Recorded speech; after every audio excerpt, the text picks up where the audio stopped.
Quand une femme manipulatrice tente d'assassiner le dernier héritier d'une grande famille pour rafler sa fortune, elle oublie très souvent un détail absolument terrifiant. Les ancêtres n'ont pas dit leur dernier mot. Imagine que ta propre lignée, Dieu te protège. Ouvre les yeux maintenant et regarde cette vidéo avec la plus grande attention. Ce qui se déroule sous ton nez n'est pas une simple dispute de couple. C'est la preuve viscérale, foudroyante, que le sang est plus fort que la mort. Soudain, un bruit de pas résonne dans le couloir. La porte s'ouvre. La femme en bleu sursaute à peine. Avec l'agilité effrayante d'un prédateur, elle fait disparaître la fiole noire dans un pli de sa robe et plaque sur son visage son plus beau sourire d'ange. Le mari entre dans la pièce. Regarde ce grand gaillard avec sa belle tunique rouge bordeaux.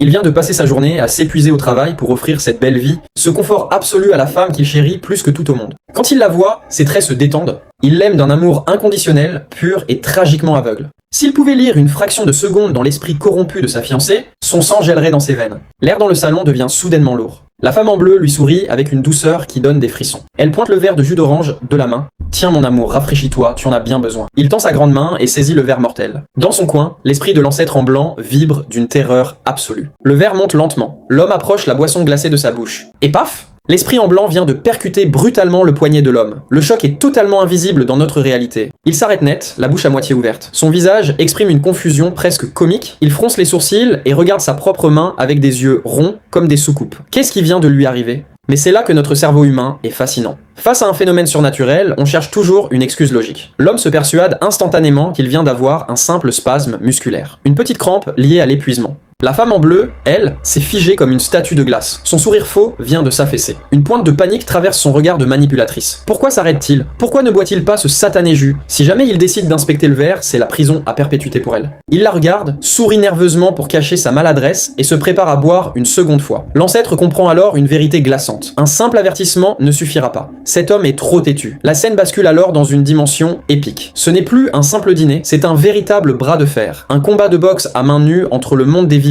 et celui des esprits. L'homme serre fermement le verre. Cette fois, c'est la bonne. Il contracte les muscles de son bras. Il a soif et il compte bien se désaltérer. Il monte le verre vers sa bouche d'un geste beaucoup plus décidé. La matriarche n'a plus le choix. Elle se jette sur lui. Boum ! Elle bouscule son bras une deuxième fois. L'homme vacille. Le choc astral est si puissant qu'il manque de lâcher prise. Le liquide s'agite avec violence de gauche à droite. Il a vraiment l'impression que quelqu'un vient de le pousser physiquement, mais il n'y a que le silence écrasant du salon. L'homme écarquille les yeux, totalement sidéré. D'ailleurs, est-ce que tu as déjà ressenti cette sensation glaçante de faire aveuglément confiance à quelqu'un pour finalement découvrir que cette personne jouait un double jeu terrifiant dans ton dos ? Comment on se relève d'une telle trahison ? Dis-le-moi dans les commentaires. J'ai vraiment besoin de lire vos expériences là-dessus, parce que la trahison intime est l'une des pires douleurs au monde. La femme en bleu bout de l'intérieur. Ses sourcils se rejoignent. La façade craque de partout. Elle ne comprend pas à quoi il joue, mais à chaque fois qu'il approchait le verre de sa bouche, paf ! Une force invisible, comme un petit fantôme magique et coquin, venait cogner sa main. Le monsieur, un peu fâché, essayait d'expliquer ce grand mystère à sa femme. « Je te jure !» disait-il en boudant. « À chaque fois que je veux avaler une gorgée, quelque chose me pousse le bras. » Mais sa femme le regardait avec des yeux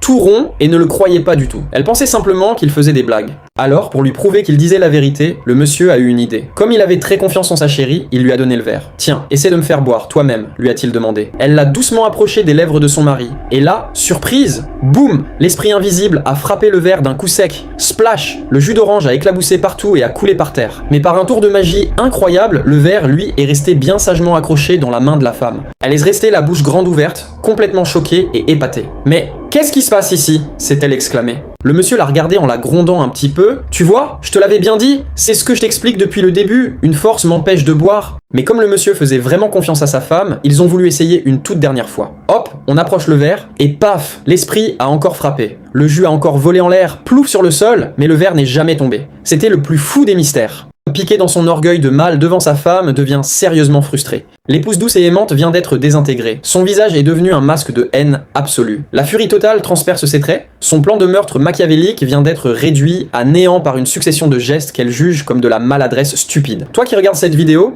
que Dieu protège ta vie et ta famille chaque jour. N'oubliez surtout pas de laisser un amen dans les commentaires. Elle lui reproche sa stupidité, son incapacité à tenir un simple verre, elle l'humilie ouvertement. L'agressivité qu'elle cachait depuis des mois sort enfin, noire et brûlante. Une dispute d'une violence inouïe éclate dans la pièce, et c'est là que le véritable miracle de l'ancêtre opère. Choqué, pétrifié par la haine disproportionnée de sa femme pour un simple jus renversé, l'homme se fige. Il la regarde s'époumoner. Le voile de l'illusion amoureuse se déchire brutalement. Il réalise, avec une lucidité glaçante, que la femme qu'il idolâtrait est hystérique, toxique, dangereuse. Le masque est tombé. En renversant ce verre, l'ancêtre n'a pas seulement sauvé le corps de son héritier, elle a sauvé son âme en lui ouvrant les yeux. Il passera peut-être une mauvaise soirée, triste et déçu, mais demain matin, il sera vivant, et surtout, il sera libre. C'est ça, la grande morale de la vie. Parfois, la pire des maladresses, un accident idiot qui te frustre au plus haut point, c'est en réalité l'univers ou tes ancêtres qui se battent à main nue pour t'éloigner du précipice. Avant de nous quitter, j'aimerais vraiment connaître ton avis. As-tu déjà vécu une malchance incroyable qui s'est finalement révélée être la plus grande bénédiction de ta vie? Raconte-nous cette histoire folle en commentaire. On a tous besoin d'entendre ce genre de miracle.